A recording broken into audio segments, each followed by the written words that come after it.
Hello, everyone. This is Grizzly907 LA. I want to first apologize for all the noise and confusion going on outside. I live on a major street, and it never fails that a big rig truck is going to come by, or a public transit bus, or some jackass playing rap music out of his out of his beater, out of his bucket car. Can't pay his child support, but he has tunes. So I want to apologize for that. I can't do nothing to control it, and I ask my subscribers and viewers to please bear with me. Today I want to talk about something I want to talk. It's in regards to food and nutrition. But first, I want to give a little bit of background and preface what I'm going to say. I live in Los Angeles. More appropriately, I live in Skid Row. That's the colloquial term for the area. The politically correct term is Central City East, which I think is a crock of crap because that term was coined so politicians wouldn't be embarrassed by this nasty area of the city. I've lived here since February of 2003. I have lived here over 9.5 years, and I've observed the vast majority of residents in this area for that period of time. Let me move the mic a little closer to see if that helps with the background noise. And I've observed these people, I've observed their habits, I've observed their behaviors, and I think I'm eminently qualified to offer my opinion on it. I'm not some guy living in a gated community. I'm not living in K-Town, Beverly Hills, the Miracle Mile District, or Brentwood. I'm living right smack dab in the middle of the ghetto. So I have observed these people, and I can speak about it with some authority. So once I say this sound clip, I'll come back and I'll start getting into the meat of my video. Thank you for staying with me. I'll be right back. First off, I want to start out with with the meat of my discussion. That when I talk about these issues and when I talk about a certain group of people, I'm not speaking about race or skin color. I'm speaking about a mentality and an attitude that has gotten way out of control, especially in the inner city. I'm sure some rural regions of the country where there's quote unquote what people would like to call poor white trash have the same problem, but it's become an epidemic in the inner city, and it's the problem of obesity. I'm not exactly Mr. Atlas myself, but I'm not like pushing 400 pounds, and I can still walk around pretty good. So I was I went to Food for Less today to get some groceries. I was waiting at the bus stop. It took 20 minutes for me to get on a halfway decent bus because all the other buses were crowded with illegal aliens. Going to work, which means stealing American jobs, and while their wives are at home scamming the welfare system. And I was waiting there. I was thinking about this discussion I had in class on Thursday. I'm taking a lifespan development course. It's a prereq for nursing. So overall, it's a good class, but I'm not too keen on the book because the person that wrote it's one of these white Jewish liberal college professors. And anybody knows about liberal college professors, you know what I'm talking about. And she's making the premise over and over again in her in this textbook that the reason why people in the inner city and of those who they consider lower socioeconomic status are obese and have health problems is because they don't have proper access to healthy food. And I actually piped up and said something and said that wasn't true because it simply isn't true. So, I got some flack from a couple of the students. Of course, they looked like they were ghetto, but whatever. And the reality is they do have access to healthier food. It just requires a little bit more work on their part. When I go to the grocery store, I carry two shopping bags with me, a big one and a small one. And I try to, when I shop, I try to pack those bags as full as possible to the point where they won't tear and to where I can carry them by hand with me to and from the bus. So I take the bus there. I deal with the truck. I deal with the stink fiends, the sore bags, the illegal aliens, and the parasite carriers. And and it takes me about a good 20 to 45 minutes, depending on if I catch the bus right away or not, to get there. If I just miss the bus, that tacks on another 15 to 20 minutes. I walk a couple blocks up to the bus stop, no big deal. Get out the bus, go to the little strip mall with a Home Depot in it, go up the escalator, and if the escalator's broken, I hit up the stairs. No big deal. So I go shop. I buy what I could fit and what I can carry with me. I get on the other bus, and in the morning, well, it doesn't matter really what time of day it is, but usually the first couple of buses are crowded with illegals, stink fiends, disease bags, and parasite carriers, as well as illegal aliens. And I get on the bus and go home, and I'm not complaining about it, but it's what I have to do, and sometimes it can be really annoying and difficult. And I do this maybe once or twice a month, depending. If I'm really good, I'll go to the 99-cent store and I'll supplement my food from there, because now they sell fresh vegetables and fruits. So it's a little bit of a challenge. It's not a big challenge compared to what our founding fathers and pioneers had to do to put food on the table for their family. So this whole thing about, well, it's just easy for them to go. The professor, and she's a sweetheart. She's actually a very nice woman. The professor said, well, it's easier for them just to go to the liquor store and get candy and potato chips, or go to McDonald's and get a hamburger and blah, blah, blah, blah, blah. And you know what? It's just as easy for me to do the same thing, too. I got a convenience store right next door to me. And first off, the food is much more expensive. It's of lower quality, and it's not healthy. So I put up with some, what I would like to call a slight bit of discomfort and some slight physical exertion on my part. It's not like I'm hauling water from a well. It's not like I have to go out and hunt my food, or slaughter my meat myself and kill it, or raise crops and pray to God that locusts, drought, animals like rabbits and squirrels don't eat it up, or other forms of vermin and insects destroy it. I just got to get my butt on the bus, carry, haul what I can carry, and just do it that way, and deal with it. But here's the problem with these people, with this welfare mentality, or what I like to call the Homer Simpson mentality. And it's really not even a Homer Simpson mentality, because I hate to say it, but Homer Simpson's a little bit above these individuals. And the problem is most of them are too lazy to get off their ass, to go to the store, and to buy food. There's a bunch of people in my building. We have a setup with the regional food bank in our area, and the organization that runs our buildings has a truck that goes to the food bank, and they get food bank stuff. And they deliver it here. And most of these people, that's what they live off. They live off of the food bank stuff, because they're too fucking lazy. Pardon my language. I try not to cut. I'm trying less to cuss, but this stuff really bothers me. And they use that for their subsistence. And then they get mad when the food bank only delivers canned goods, or there's not a lot to go around. And what the reality is, food banks are being stretched to the limit right now, because Barack Hussein, Hitler, Obama's destroyed this economy. Hold on for a minute. Really obnoxious big rig coming through. Of course, while I'm shooting a frickin' video. And they won't get out their butts to go to the store. And let's talk about those people that are on a fixed income, getting SSI, which, as I've specified in other videos, SSI is for people who have never paid into the Social Security system and are disabled. I think most of them are just scamming it. Because I see people come on the bus with wheelchairs and walkers, and they can walk perfectly fine. But Saturday, someone actually got on board the bus, and he got up and pushed his wheelchair on the bus. And if you can get up and push your wheelchair, you can walk. It's called get the heck off your ass and move. So, let's say they do go to the grocery store. What they'll mostly get is processed food. They'll get stuff that's quick. They'll get canned goods. And you know what they'll really get? They'll get meat. They'll get meat and potatoes.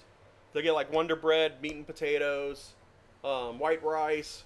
They'll get if they're on welfare, they'll get sugar cereal for their kids, because the government pays for it. Same thing with with the Obama phone. Government pays for it, so they'll get sugar cereal for their kids. They'll get pops, icicles or whatever they're called, ice pops, or it's not ice cream, but it's the frozen stuff that has all the fruit flavoring and high fructose corn syrup in it. They'll get the prepackaged frozen food, the ones you just pour into the skillet and cook up. But, they'll stay away from the fresh vegetables. They'll stay away from the fresh fruit. they'll stay away from the healthy stuff like like whole beans, like the dry beans and brown rice, and they'll stock up on red meat. They'll stock up on like bologna, hot dogs, you know, really bad, the really nasty ham, and the really like high in fat, 80% lean ground beef crap. But they won't eat vegetables, and I've experienced this because when this building I moved in, I was one of the first people to move into the building I'm in, and because I felt that I should be a service and that someone needed to do it. I stepped up when the building first opened to be the first person to pass out the food bank stuff, and I had a number of people because I tried to pack the bags out for the residents with a balance of vegetables and fruits, whatever I had on hand, and I always tried to do it in a fair and even-handed manner. And I got complaints from a couple of the residents telling me they don't like vegetables. And you know what? That says it right there. They don't like vegetables. So they don't even like canned vegetables, which will feed you, but compared to fresh vegetables, are crap. And they told me flat out they don't like vegetables. They only like meat and potatoes. And people wonder why people in the inner city are obese. So even if they do go to the store, that's what they focus on. And I kind of did a rough survey of my receipt when I got out the store. I spent $80 for groceries, which is not much, but I am a single person, so it's not like I have, 3 or 4 other people to feed. So I looked at my food receipt. It was $80, and then I added up the meat I brought because I bought some meat for the beef stew I'm cooking right now in my slow cooker. I bought some Spam for preparations, and I bought some ground beef, and I added it up, and it came out to be about $40. And I need to cut back on my meat intake myself just for health purposes, and I think I'm going to start getting in the habit of doing that. And I'm not complaining about the meat being half my budget, but that's what it came out to.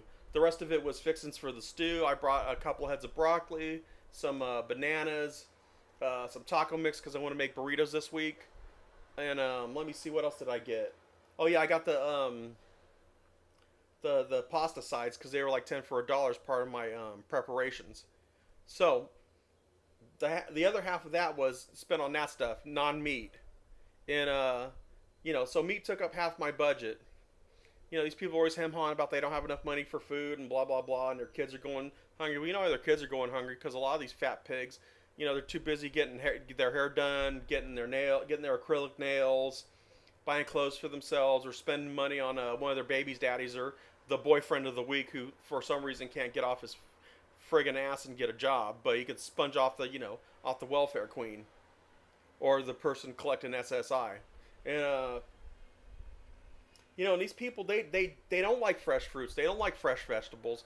And when they do get vegetables, if they'll get something like collard greens or Swiss chard or spinach, they'll put it in a pot and they'll boil it down until it's just gelatinous slop. They won't steam it. They won't saute it in a little bit of olive oil or cooking spray. They'll just, even if they do eat some vegetables, it'll just be slop. And then also for their kids, if the ones that do feed their kids, they'll feed them sugar cereal, they'll feed them rice slathered in butter, pasta, canned spaghetti sauce instead of making their own. And they don't really engage in healthier alternatives. And I've seen this in play. And I'm going to give you a little bit of story, then I'm going to go into the other phase of this video and talk about, comparing the poor people in America to the poor people around the rest of the world. But my sister, she's a single mother. The dad was a total jerk ass. She didn't want him around because he was being abusive to my nephew and just being a total, jerk and, prick in general. And you know what? I want to give her a lot of props. I love my sister very much. I really admire her for a lot of things, but she, when she had my niece and nephew, when, she didn't date with them until they were in their teens, until my niece was like around 14 or 15, and she could look after my nephew. She didn't date. She didn't go out. She had she had a very limited budget. They had some meat, but it was a lot more. She made just about everything homemade. There was no prepackaged stuff. She had, of course she had the normal hot dogs and hamburger stuff, but it was never out of hand. It was never the only part of the diet. And, the kids ate vegetables and they ate reasonably healthy food, and both of them have pretty decent weight, even though my niece is a little bit plump, but she's 20 now and she doesn't really work out or exercise, and she kind of typically eats the typical teenage American girl's diet these days. But it's not like she's pushing 300 pounds and having type 2 diabetes. It's not the fact that they don't have access to healthy food. It's the fact that, one, they don't want to.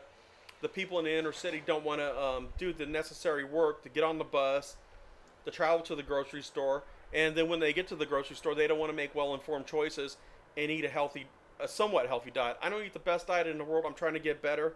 I don't think I'll ever be able to go into what I like to call the no fun diet that someone like a Maine prepper or my friend who's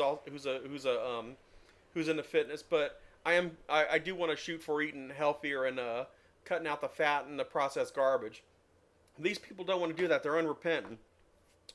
Now, if you notice, when Michelle Mybell, otherwise known as Moochelle Obama, because she's a mooch, crammed and rammed through this changing the school cafeteria lunch menus where she put they mandated that healthier food choices be put on the menu. That's all fine and good, but the problem is the kids aren't eating it because they don't like that type of food. They weren't brought up eating that type of food. They were brought up eating unhealthy slop, greasy, high-fat food. The standard American diet, as my nutrition teacher likes to call it, the SAD diet. High in fat, heavily processed, low in whole grains, low in vegetables, low in nutrients and vitamins. And you wonder why you're seeing these kids in the inner city that are just like total blimps. Like getting type 2 diabetes at 10 or 11, can't even get out of their own fecal matter. It's because their parents and their parents' parents do not practice a healthy lifestyle. Because, for example, I think I'm going to toss the receipt. Wait a minute. Here it is. Is this the receipt? No, it's not. It's a different one.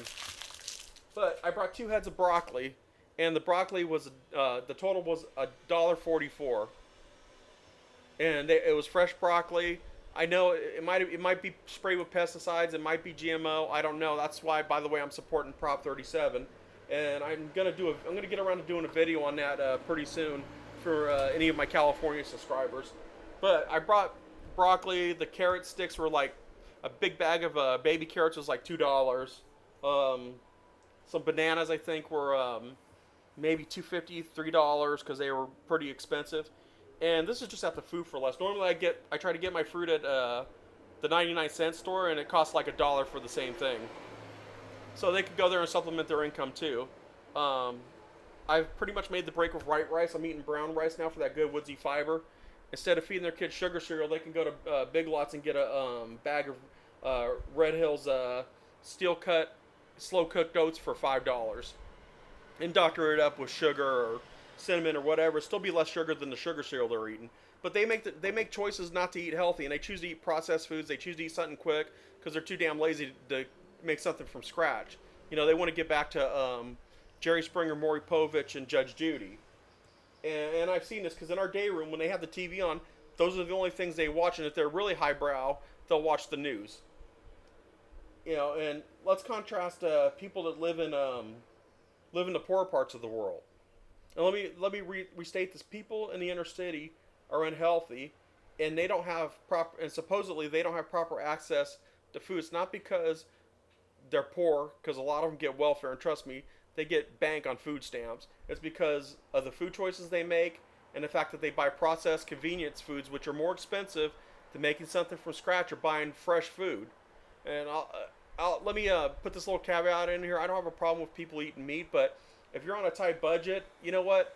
Meat's expensive, and that's because we're using our corn for ethanol fuel, which cannot make it by itself on the private market. It's got to be bankrolled by the government. And because we had a drought in the Midwest this year, and 80% of the corn crop got annihilated because of the drought.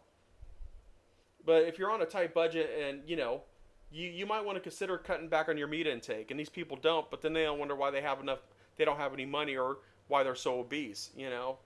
And I watched this documentary called Forks Over Knives, and it talks about significantly limiting your meat intake and eating more fresh fruits, vegetables, whole grains. And one of the people they talked to was from China, and he made the point that in China, meat is used as a flavoring. In America, it's used as the main dish, and that's part of the standard American diet, otherwise known as the SAD diet. So in my opinion, these people really don't have any excuse except for laziness and the fact that they don't want to change their value system and change their lifestyle. That's why they don't have access to proper food, you know, because they're too lazy to go to get on the bus, deal with all the rigors and challenges of that, but instead will go to the convenience store, buy potato chips, candy, soda pop, instead of fresh vegetables, or go to McDonald's. So the reason why we have poor obese people in this country is because they're eating too many calories and they're not getting proper nourishment. So with that being said, I'm going to stop this segment of the video. Then I'm going to move on to the last segment and do my usual ranting and raving and really drill this down. All right, I'm back. This is the last segment of the video. Hopefully this isn't going to take too terribly long. But I want to talk about people that live in third world countries that are poor, which is most of the people in the world. A person living in some place like India, living in Africa, or in some parts of South and Central America would crap their pants to have the lifestyle that a lot of these welfare recipients and welfare queens have. You know, here's the dichotomy, and I think I've already mentioned this in this video, is that in this country, poor people, impoverished people are corpulently, well, I don't even know if that's a word, but we'll say are corpulent, morbidly obese, and just flat out fat. I mean, fatter than me. I'm not exactly Adonis, and I've been trying to lose weight and work out and ride my bike and make some changes in my diet. But aside from that, the poor people in this country are humongous. And as they get older, you see a lot of them get in hover-rounds, those wheelchairs. They can't walk. They get type 2 diabetes.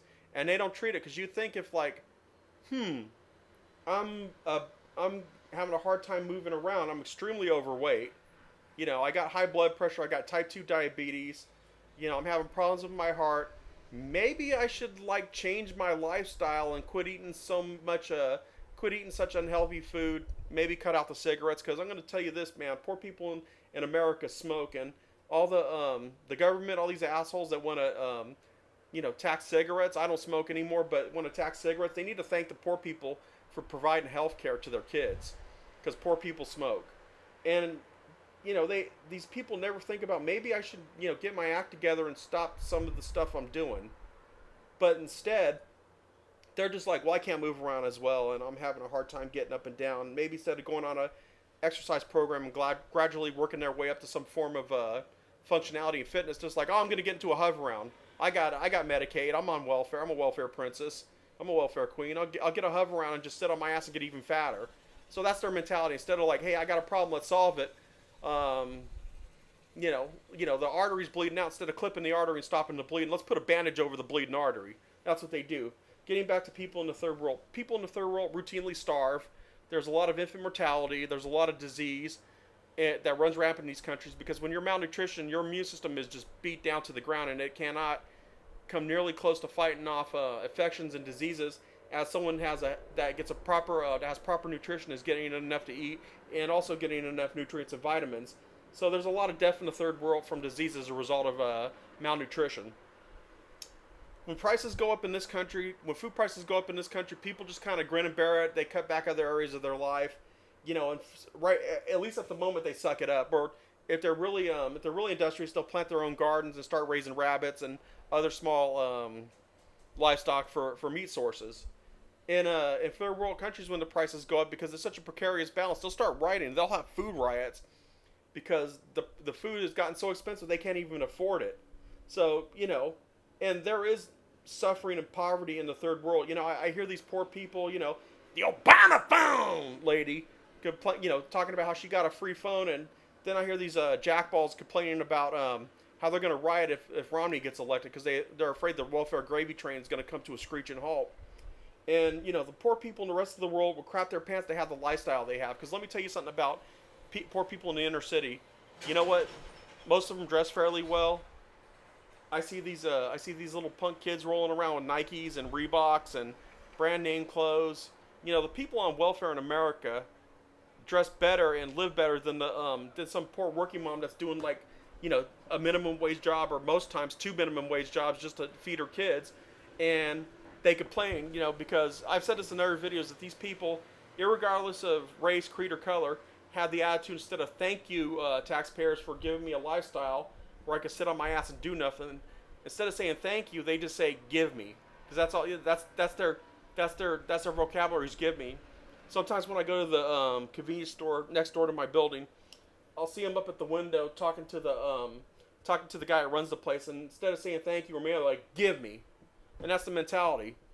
You know, I get less than $2,000 a month, and I live in LA, and I would be considered poor in this country. But let's talk about being poor here and being poor somewhere else. I have an apartment, it's very small, but I have a place to live. It's stable. Stuff gets repaired. It's not a slum for the most part. I have a computer. I have two monitors actually. I have a printer. You know, microwave oven, slow cooker, air oven. Let me see. I have a stereo mini system from before I became poor, and low income because I'm not poor. That's a mindset. And I have a basic cell phone. I have stuff. Okay, you and a lot can be said for the welfare queens as well. They have a TV. They have a microwave. They're generally living in Section 8 housing where they pay much reduced rent. You know, they have bigger places. They have a much bigger place than I do, and they're complaining that they don't get enough. Now let's contrast that with someone that's in let's just call this the rest of the world. You know, they're living in mud. They're living in huts made with dung, mud, straw. They have dirt floors. The place where they get their drinking water is the same place where they wash their clothes and where their crap goes into. They don't get a lot to eat. You know, there's flies. There's parasites just roaming about. You know, they don't have electricity. They don't have a sewage system like we do. They don't have access to proper medicine. Because let me tell you, these welfare queens, they get Medicaid. And you know what? I need some dental work done, and I can't afford it. But these welfare queens get free dental work, and so do their kids. Paid for by, you guessed it, the taxpayer.